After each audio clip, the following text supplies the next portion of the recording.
வணக்கம். நுரையீரல் தொற்று நோயை பற்றி நிறைய பேர் கேட்குறீங்க. அதுக்கு ஒரு எளிமையான வைத்திய முறையும் அதை தொடர்ந்து கேட்குறீங்க. இப்போ அதை பற்றி கொஞ்சம் பேசுவோம். அதாவது பார்த்திங்கன்னா, நுரையீரல் தொற்று அப்படின்றது நிறைய காரணம் இருக்குது. சகஜமான காரணம் அப்படின்றது வைரஸ் இன்ஃபெக்ஷன் தான். இதை தவிர இதிலே ஒரு ரெஸ்பிரேட்டரி இல்னஸில் நிறையா விஷயங்கள் இருக்குது. அதில் குறிப்பாக பார்த்திங்கன்னா வைரஸ் பிரச்சனை தான் ஆரம்பத்தில் சகஜமாக இருக்கக்கூடியது. இதை தொடர்ந்து பார்த்திங்கன்னா பாக்டீரியா இன்ஃபெக்ஷன் வரும்போது தான் அதிகமாக நோய் தீவிரமடையுது. இதை தவிர பார்த்திங்கன்னா இதில் ஒரு ஃபங்கல் இன்ஃபெக்ஷன் டைப்பெல்லாம் இருக்குது. இந்த டஸ்ட் அலர்ஜின்றது ஒரு தனி விஷயம். அதாவது சிகரெட்டு புகை, தூசி, இந்த மாதிரி விஷயங்கள்லாம் அது ஒரு தனி விஷயமாக பார்க்கப்படுது. இந்த மாதிரி ஒரு ஃபங்கல் இன்ஃபெக்ஷனுக்கு நிறைய காரணங்கள் இருக்குது. ஏன்னா ஃபங்கல் இன்ஃபெக்ஷனில் பார்த்தீங்கன்னா நாள்பட்ட ஆன்டிபயோட்டிக்ஸ் சாப்பிட்றவங்க, நுரையீரல் நோய்க்கு ஸ்டீராய்டு பண்ணிக்கிறவங்க, வெவ்வேறு நோய்களுக்கு மருந்து சாப்பிடும்போது அதிகமான மருந்து, அதில் வியாதியில் ஏற்படக்கூடிய தீவிரம், இதில் கூட அந்த மாதிரி ஒரு ஃபங்கல் இன்ஃபெக்ஷன்லாம் வரும். அதனால் இது ஒவ்வொன்றுக்கும் பேர், இந்த நோய்க்கு பேரும் வேறு, மருந்து வேறு, சிகிச்சை முறைகளும் வேறு. அதை விடுத்து சகஜமாக நம்மளை தாக்கக்கூடிய இந்த வைரஸ் பிரச்சனையிலேருந்து எப்படி தப்பிச்சிக்கலாம் அப்படின்றத நம்ம இப்போ ஒரு எளிமையான ஒரு மருந்து மூலியமாக பார்ப்போம். ஏன்னா நிறைய நகரவாசிகள்லாம் பேசுகிறாங்க, இது மாதிரி எங்களுக்கு இந்த மாதிரி மூலிகைலாம் கிடைக்கல, யார்கிட்டையும் சொன்னால் கிடைக்க மாட்டேங்குது, நாட்டு மருந்தில் கேட்டாலும், நாட்டு மருந்து விற்கிற கடையில் கேட்டாலும் கிடைக்க மாட்டேங்குது. ஏன்னா நாட்டு மருந்து விற்கிற கடையில் பவுடர் ஃபார்மில் தான் ட்ரையான விஷயந்தான் ஏதாவது விற்றுக்கிட்டு இருப்பாங்க. பச்சையான மூலிகை அப்படின்றது இங்கே நம்ம எல்லா நாட்டு மருந்து கடையிலும் எதிர்பார்க்க முடியாது. அதனால் கிராமவாசிகள் கூட கொஞ்சம் கொஞ்சமாக மூலிகையை பற்றியான விழிப்புணர்வும், அதை பற்றி கரெக்டாக பிளான்ட் ஐடென்டிஃபிகேஷன் பண்ணக்கூடிய விஷயங்கள்லாம் கூட அவங்கள்ட்டையும் இப்போ குறைவாக இருக்குது. ஏன்னா பழைய ஆளுங்கள்லாம் இப்போ கிடையாது அப்படின்றது தான் உண்மை. அதனால் தாவரம் சேகரிக்கிறது, சுயமாக நம்மளே தாவரம் சேகரித்து செய்கிறதுன்றது கொஞ்சம் கஷ்டமான விஷயந்தான். அதை விடுத்து எளிமையாக நம்ம சில மூலிகை பொடியெல்லாம் கிடைக்கும்.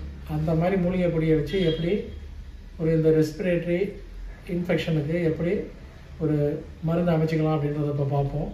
நாட்டு மருந்து கடையில் கடுக்கா அப்படின்றது கிடைக்கும். கடுக்காவை தேவையான அளவுக்கு வாங்கிங்க. தேவையான அளவுன்னா உங்களுக்கு ஒரு 50 கிராமுக்கு குறைஞ்சி எந்த பாக்கெட்டும் இப்போ கிடைக்கிறது இல்லைன்னு நினைக்கிறேன். அதனால் ஒரு குவான்டிட்டி வாங்கிங்க. ஒரு 50 கிராம் பவுட்ரு, கடுக்கா பவுட்ரு வாங்கிங்க, அதிமதுரம் வாங்கிங்க, சித்திரத்தை வாங்கிங்க, சுக்கு வாங்கிங்க. இந்த 4 சரக்கும் ஒரு சம அளவு. அதாவது எப்படின்னா, இது நீங்கள் தனித்தனியாக பாக்கெட்டில் இருக்கட்டும், நமக்கு தேவைப்படும் போது, அதாவது ஒரு வாரத்துக்கு தேவையானது அப்படின்னு பார்க்கும்போது இதில் பாதி கொஞ்சம் எடுத்து இந்த 4 பொருளையுமே நல்லா மிக்ஸ் பண்ணிவிடுங்க. எதுனா நாட்டு மருந்து கடையில் கிடைக்கக்கூடிய மூலிகை பொடியை வச்சு நம்மளே இப்படி சுயமாக மருந்து செஞ்சு இதுலேருந்து தப்பிச்சிக்கலாம் அப்படின்றத பற்றி இப்போ பார்ப்போம். நாட்டு மருந்து கடையில் பார்த்தீங்கன்னா இப்போ கடுக்கா பொடி ஈஸியாக கிடைக்கும். அதிமதுரம், சுக்கு, சித்தரத்தை, இது 4மே இது தனியாக பொடி ரூபத்திலே கிடைக்கிது. இது 4மே வாங்கிங்க. இதை தவிர வேறு எந்த ஜாமானும் இதில் சேர்க்க வேண்டாம். இந்த 4 பொடியை நீங்கள் சம அளவு கலந்து ஒரு டப்பாவில் வச்சுங்க. இந்த கலவை நல்லா மிக்ஸ் பண்ணி வச்சுக்கணும், அதுதான் ரொம்ப முக்கியம். நல்லா மிக்ஸ் பண்ணி வச்சுங்க. தேவைப்படும் போது இதுலேருந்து ஒரு ஸ்பூன் அளவுக்கு ஒரு கிண்ணத்தில் எடுத்து போட்டு, அது எந்த அளவுக்கு இருக்கோ அந்த அளவுக்கு நாட்டு சர்க்கரை போடுங்க. அப்படி இல்லைன்னா பனங்கல்கண்டு பவுட்ரு பண்ணி அதில் கலந்துக்குங்க. கொஞ்சமாக ஒரு 1/2 ஸ்பூன் தேனை விட்டு அதே ஸ்பூனாலே நீங்கள் மிஸ்ரம் பண்ணிங்கன்னா உங்களுக்கு அப்படியே ஒரு லேகியம் மாதிரி இழகி வந்துடும். அந்த பதத்தில் அதை எடுத்து சுவைச்சி சாப்பிட்டு மேலே வெந்நீர் குடிக்க வேண்டியது தான். இல்லை ஆறுன தண்ணி சாப்பிட்றதுனால சாப்பிட்டுங்க. இப்படி ஒரு நாளைக்கு நோயோட தாக்கம் தீவிரத்துக்கு தகுந்த மாதிரி ஒரு நாளைக்கு ஒரு 3 நேரம் 4 நேரம் ஆகாரத்துக்கு முன்னாடியே எம்டி ஸ்டமக்லேயே சாப்பிட்டுங்க. இது மாதிரி தொடர்ந்து சாப்பிட்டுக்கிட்டே வந்தீங்கன்னா இது நாள்பட்ட கபக்கட்டுக்கும் ரொம்ப நல்லது. தீவிரமான இருமலையும் இது கட்டுப்படுத்தும். நுரையீரலில் தற்காலிகமாக ஏற்படக்கூடிய வைரல் இன்ஃபெக்ஷன்லாம் இதை ரொம்ப சர்வசாதாரணமாக இது போய்க்கிறோம். ஃபர்தராக அடுத்த கட்ட விஷயங்களுக்கு அது போகாத அளவுக்கு இதிலே பாதுகாத்து நுரையீரலை சுத்தமாக பாதுகாத்து ஒரு நல்ல ஒரு ஆரோக்கியத்தை கொடுக்கக்கூடிய ஒரு சூரண கலவை இது. இதை இப்போ இந்த மாதிரி நீங்கள் நேரடியாக வாயில் இட்டு இந்த பொடியை சாப்பிட்லாம். ஆனால் கொஞ்சம் உஷ்ணம் தரக்கூடிய வஸ்துவாக இருக்கிறதுனால இதோட கொஞ்சம் இந்த மாதிரி ஜாகரி ஐட்டங்கள், தேன் கலந்து நீங்கள் ஒரு லேகியம் மாதிரி அது ஒரு மிஸ்ரம் பண்ணி சாப்பிட்டீங்கன்னா ரொம்ப நல்லாயிருக்கும். சாப்பிடவும் சுவையாகவும் இருக்கும். ரொம்ப அருவருப்பாக சில பேர் பார்த்திங்கன்னா இந்த வஸ்துக்கள் எல்லாம் ரொம்ப காரசாரங்கள்லாம் கொஞ்சம் அதிகமாக இருக்குது. ஏன்னா சித்தரத்தை சுக்கெல்லாம் கொஞ்சம் காரமாக இருக்கும். அதே மாதிரி ஸ்வீட்டாக தான் இருக்கும். அதனால் கடுக்கா தோற்பு கூட சில பேருக்கு பிடிக்கிறது இல்லை. அதனால் இது நீங்கள் ஒரு ஜாகிரி போன்ற ஒரு பொருளோட தேன் கலந்து நீங்கள் இதை சுவைச்சு சாப்பிடும்போது ஒரு லேகியா மாதிரி ஒரு பரிபூர்ணமான ஒரு ஃபார்மில் நம்ம இதை இன்சர் இல்லாமல் சாப்பிட்லான்னு வச்சிங்களேன். இதுக்கு பத்தியம் கூட கிடையாது. அந்தந்த வியாதியோட தீவிரத்துக்கு தகுந்த மாதிரி சில விஷயங்கள் நீங்களே சுயமாக பத்தியங்களாக வச்சு, பத்தியம்னா என்ன, சிலது ஒவ்வாமையை நீக்கிக்கிறது தான். இது ஒத்துக்கும் ஒத்துக்காது அப்படின்ற உணவுகளை நீக்கிட்டு தொடர்ந்து இதை சாப்பிடுங்க. நல்ல ரிசல்ட் இருக்கும்.